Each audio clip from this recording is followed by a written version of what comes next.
Bueno, buenas tardes, mi nombre es Alejandro Ramos Cavazos y este video es para presentar mi tarea número 2.4, en la cual el profesor explica y nos dice que tenemos que preparar un video donde se explique de manera clara y concisa la distribución de probabilidad de Weber o Weibull. Entonces, primero vamos a ver.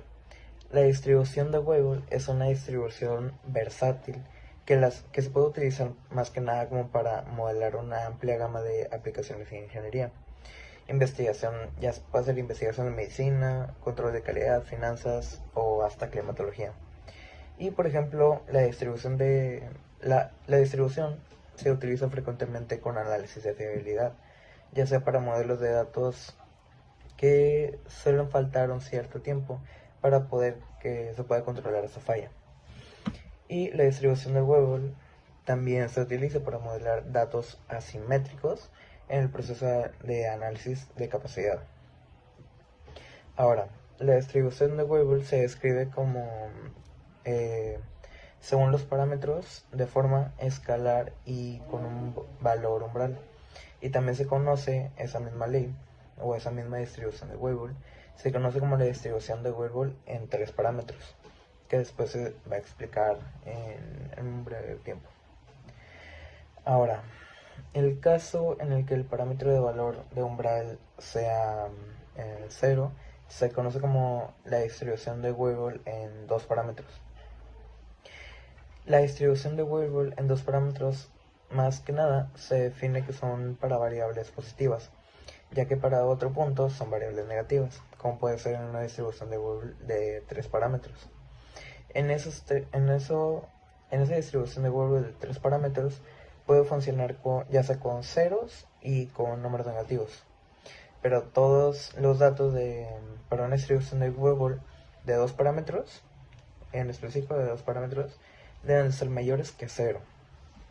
Entonces, dependiendo de los valores de sus parámetros, la distribución de Weibull puede adaptar distintas formas. Casi siempre se van a leer con ondas hacia arriba y hacia abajo dentro de un cierto parámetro de apertura de ondas. Entonces, como ya se refirió antes, hay tres tipos de parámetros de los que se pueden medir, que son tres tipos de efectos del parámetro. Entonces, el primero nos dice que, primero voy a mencionar los tres parámetros, el cual es el efecto del parámetro de forma, que es el primero.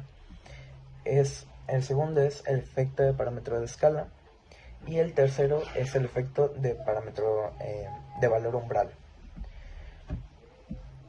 Entonces me voy a regresar un poco, y el primero nos dice, el cual es el efecto de parámetro de forma, nos dice que se describe que es la manera en la que se distribuyen los datos. Una forma de tres parámetros se aproxima a una curva normal en 3 puntos. Un valor por abajo, por ejemplo de 1, da una curva con asimetría hacia la derecha.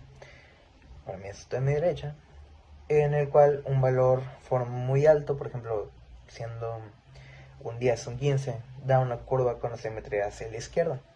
Dependiendo de los números, obviamente los números, por ejemplo en una línea, los números por abajo del 1 dan curva hacia la izquierda, pero ahora ese factor cambia.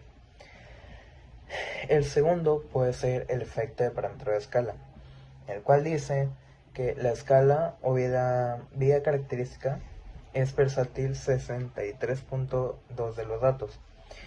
La escala define la posición de la curva de Weibull respecto al valor de umbral, lo cual es similar como en la manera como se define la posición de una curva normal, como en la anterior.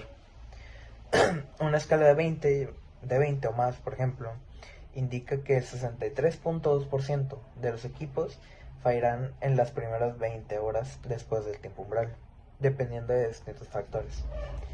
Y ya por último está el efecto de parámetro de valor umbral, en el cual dice que se describe un desplazamiento de distribución alejándose del cero.